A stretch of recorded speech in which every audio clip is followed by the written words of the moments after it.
Zima, śnieżna i mroźna. W tym roku zawitała do nas pod koniec stycznia.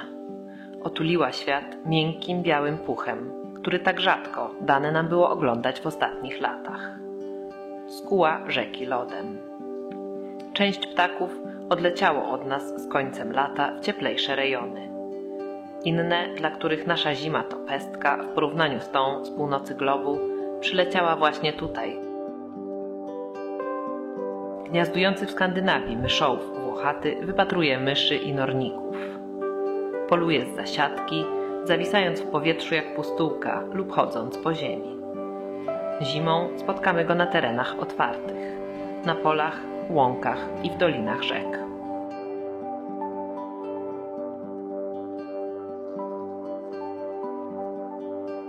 Większości z nas łabędzie kojarzą się z ptakami wędrownymi.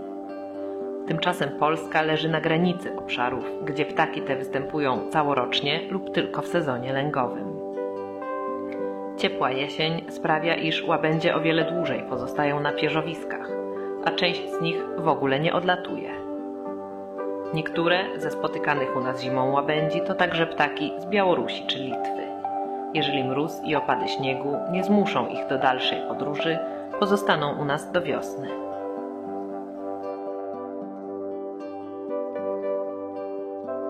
Wśród licznych łabędzi niemych można wypatrzeć również rzadsze łabędzie krzykliwe. Od małomównych kuzynów odróżnia je kształt i kolor dzioba, a także prosta szyja. Zgodnie z nazwą są one znacznie bardziej wokalne od łabędzi niemych. Na Mazowszu lęgi łabędzi krzykliwych odbywają się m.in. w Nadburzańskim Parku Krajobrazowym.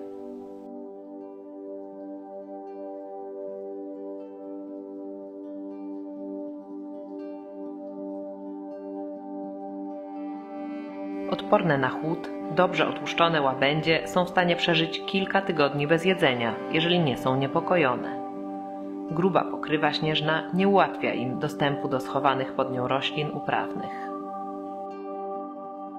Choć przeloty gęsi kojarzą się z nadejściem wiosny, wraz z ociepleniem klimatu również gęsi licznie u nas zimują.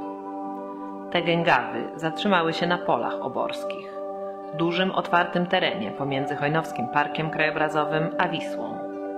To m.in. królowej polskich rzek zawdzięczamy występujące tu migrujące wzdłuż Wisły gatunki.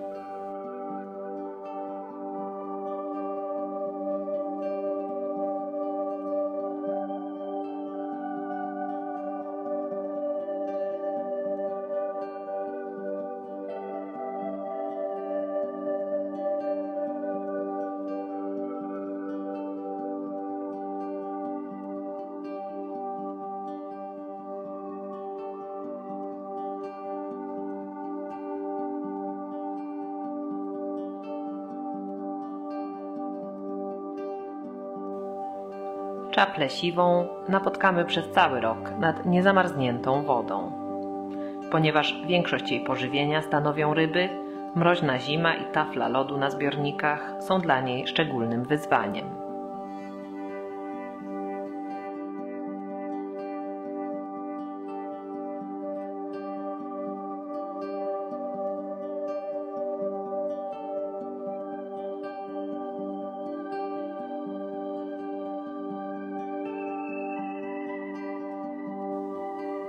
Także kormorany występują w Polsce całorocznie. Zarówno lato, jak i zimę spędzają nad zasobnymi w ryby rzekami oraz na obszarach nadmorskich. Ten dorosły osobnik przybrał już upierzenie godowe. Ma zbielałą głowę ze zwichrzonym czubem oraz dużą, białą plamę na udzie. Nieoczekiwanie w tym roku w Hojnowskim Parku Krajobrazowym zimują także skowronki. Zebrane w stada szukają pokarmu na ośnieżonych polach uprawnych. Dla tych niewielkich ptaków tegoroczna pokrywa śnieżna jest o wiele większym problemem.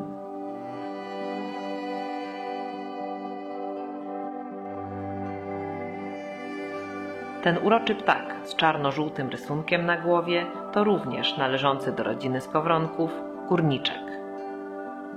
Choć jest szeroko rozprzestrzeniony w Ameryce Północnej i Azji, w W Polsce możemy go spotkać tylko zimą. Nawet wtedy w centralnej i wschodniej Polsce nie należy on do częstych widoków. Samiec w szacie godowej ma charakterystyczne czarne różki, które teraz są jeszcze słabo widoczne.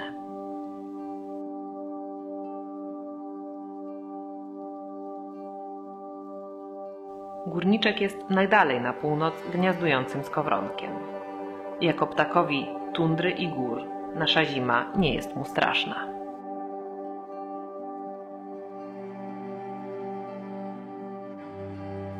Niezebrane kwiatostany słonecznika stanowią bogaty zapas pokarmu na zimowy czas.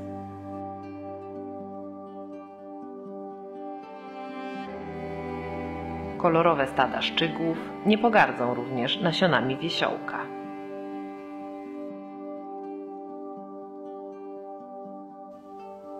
Utworzenie stada to częsta strategia na przetrwanie zimy.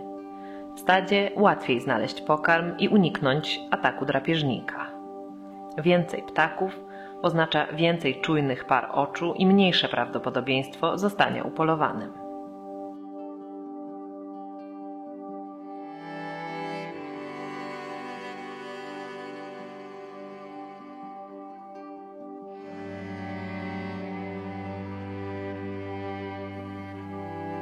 Pozbawione godowej czerwieni makolągwy świetnie maskują się na wyschniętych gałęziach polnych chwastów.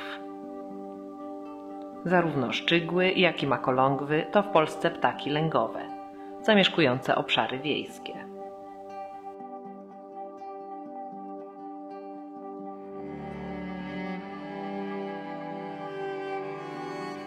Dla odmiany, poza terenami górskimi i wybrzeżem, czeczotki spotkamy u nas tylko zimą i na przelotach. Nasiona nawłoci, wiesiołka, bylicy czy pokrzywy to źródło ich zimowych kalorii.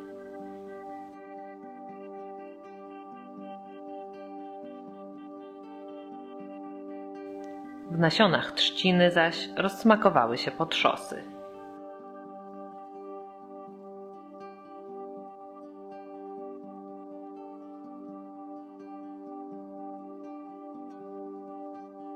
Wiele ptaków, choć karmi młode owadami i ich larwami, zimą z konieczności przestawia się na pokarm roślinny. Potrzosy to ptaki nadwodnych trzcinowisk.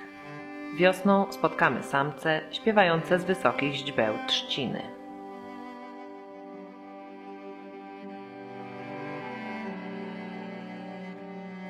Na szyszeczkach olszy oprócz czeczotek napotkamy także żółte, kreskowane czyże.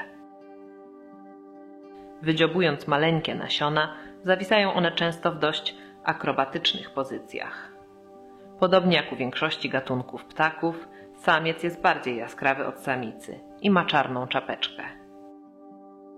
Ponieważ to samica zazwyczaj wysiaduje jaja, jest ona skromniej ubarwiona.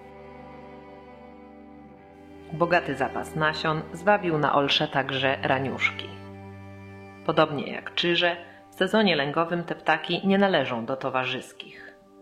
To właśnie zima stanowi dogodny czas do obserwacji ich hałaśliwych, poszukujących nasion i zimujących owadów stadek.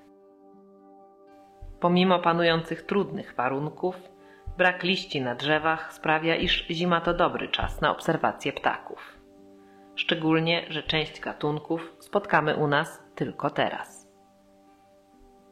Wkrótce nadejdzie wiosna i naszym oczom ukaże się kolejny przyrodniczy spektakl.